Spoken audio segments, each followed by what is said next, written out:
Well, some say this dire situation unfolding in Haiti is the result of decades of political corruption and also natural disasters wreaking havoc on the island. Well, tonight, KWWL reporter Luke Burdsall has more from a professor at the University of Iowa to get a unique perspective on the situation in his native nation. When conditions permit, I will return to Haiti and continue doing educational work, and that's how I can give back. That's how I can support the country. Dimi Dureska is the director of the Institute for International Business at the University of Iowa and is also a native of Haiti. He says he hasn't been able to return back to his home country, though, since 2019 due to the chaotic political situation on the ground there and the pandemic. But Dureska says the current conflict boils down to this. A vast majority of the population there lives below the poverty line, and he says the minority of elites in the country conspire against their own people to keep that status quo. Bad governance, irresponsible leadership, greed of the business elites and the political elites. That's my reading of the situations as a Haitian American. Dureska still has friends and family members living there and adds that their optimism for real change is holding strong. As to Haitian, nobody is losing hope. They say that, yes, things are worse now, but there will, the country will get out of this. And Haitians, Haitians are fighters. Even with the recent development that the current Prime Minister Ariel Henry announced that he will be stepping down, it is unclear what the next step is for the armed groups in the streets. There is an uphill battle in front of the Haitian people, but Dureska says it is a battle worth fighting for.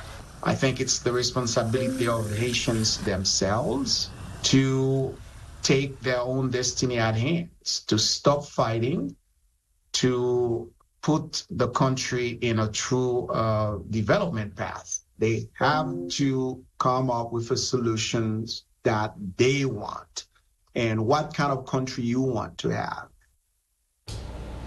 Well, according to the United Nations, in the last few months, more than 160,000 people have fled from Port-au-Prince in the wake of the growing violence there.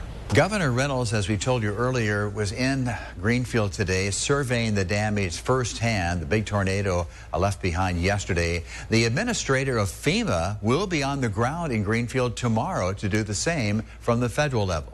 Storm Track 7 meteorologist Danny Cassidy right now tells us about more on the ongoing recovery efforts. Danny. The deadly tornado tore through Greenfield just about 24 hours ago. Survey crews were out today looking at the damage left behind to estimate just how strong it was. Preliminary reports from the National Weather Service say it's an EF3, but says they'll be doing more evaluations this week and that rating could change. Governor Reynolds was also in Greenfield this morning to tour the damage and look at the recovery effort.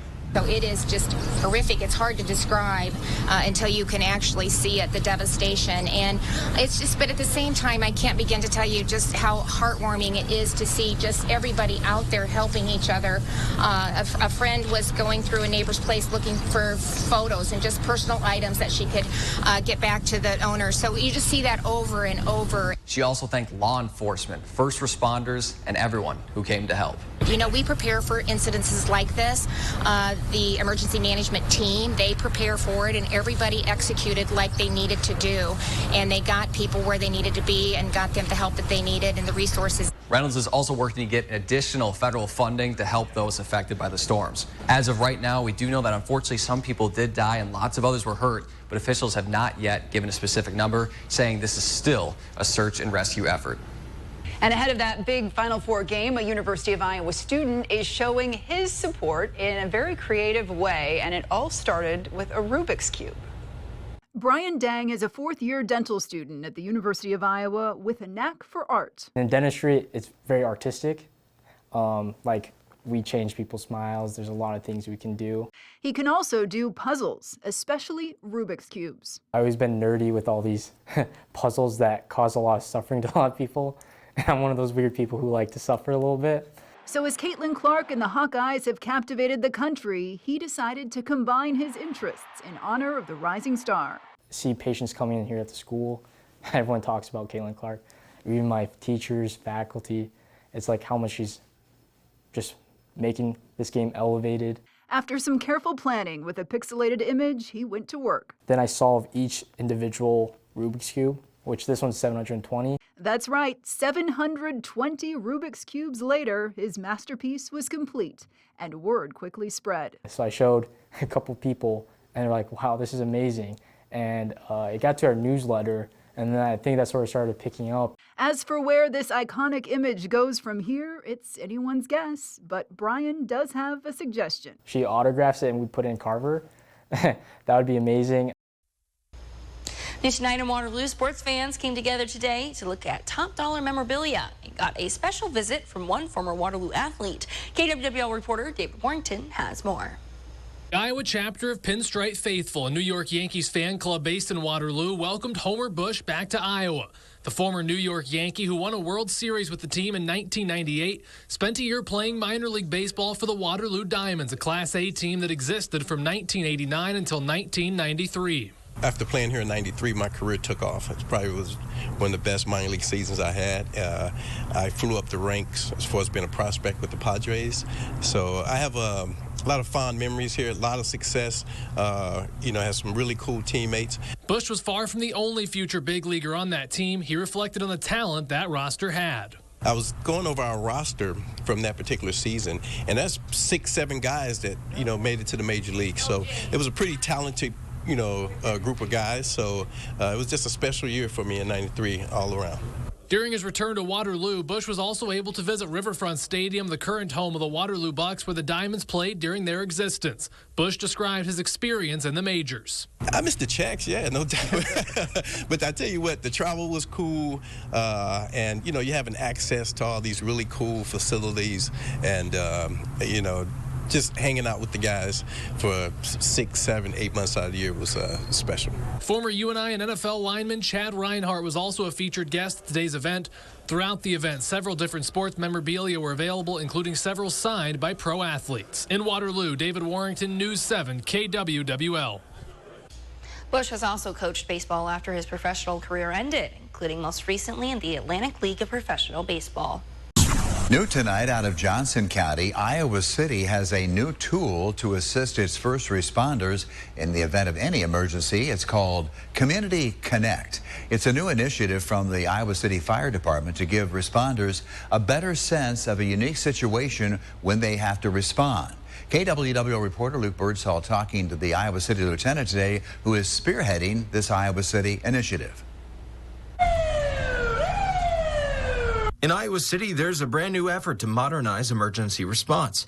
It's called Community Connect, a new database for the fire department that allows folks to insert vital information they want first responders to know before arriving at their home in the event of an emergency. Lieutenant Christian Kinnick with the Iowa City Fire Department says this can be anything like information about people in the home, how many pets are inside, to contact information, and even garage door codes for easier access if necessary. And they can enter all that into this Community Connect program. And what that does is we can pull that up on our way to the call. And that gives us a heads up as to what we're going to and some challenges that we might have or better ways to serve the citizens. But Kinnick says you don't have to insert any information that you aren't comfortable sharing. And somebody can provide what they want to and what they don't want to. So it's all up to them. You don't have to fill out every single box. If you would like to just put your name and phone number, and if you're out of town, if there's an emergency at your address, a good phone number to contact, then that's what you can provide. As for concerns for privacy, he says the information is encrypted and secure. The only people who will see it is the first responders, should they need to. I just want to make sure that people understand that your data is safe. And the real reason that we're doing this is to provide a better response for the citizens. Luke Burdsall, News 7, KWWL. And the lieutenant in Iowa City adds that this is not just for individuals. Iowa City area businesses can also sign up for the Community Connect program. Yeah, those fast-moving wildfires are burning through the Texas Panhandle, more than doubling in size just in the last 24 hours, threatening many communities, forcing evacuations, cutting off power to literally thousands of homes and businesses. Storm Track 7 meteorologist Robbie Commodari tells us how these flames were able to spread so quickly as they did. The sprawling blaze was part of a cluster of fires that burned out of control and threatened rural towns in northern Texas, where local officials spent the night shutting down roads and urging residents to leave their homes. This is video from the Fort Worth Fire Department called in to assist crews in the Panhandle.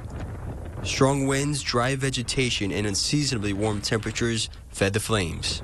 The largest of the fires, which grew to nearly 800 square miles, jumped into parts of neighboring Oklahoma and remained completely uncontained as dawn broke this morning. The fire broke out just 50 miles away from Oklahoma City, which is already under a red flag warning. Officials began assessing the damage today and warn it's extensive. A local emergency management official compared the aftermath to that of a tornado, saying people in the area are probably not prepared for what they're going to see when they return home. The weather forecast is providing some hope for firefighters. Cooler temperatures, less wind, and possibly rain tomorrow. Breezy conditions are expected again Friday, and critical fire weather could return to the state by the weekend. Robbie, Commodari, KWWL, News 7. Yeah, thanks, Robbie. New tonight at 10 o'clock, Iowa Secretary of State Paul Pate is looking for additional poll workers across Iowa. KWWL reporter Luke Burdsall tonight tells us Secretary of State Pate says their roles are vital to the election process.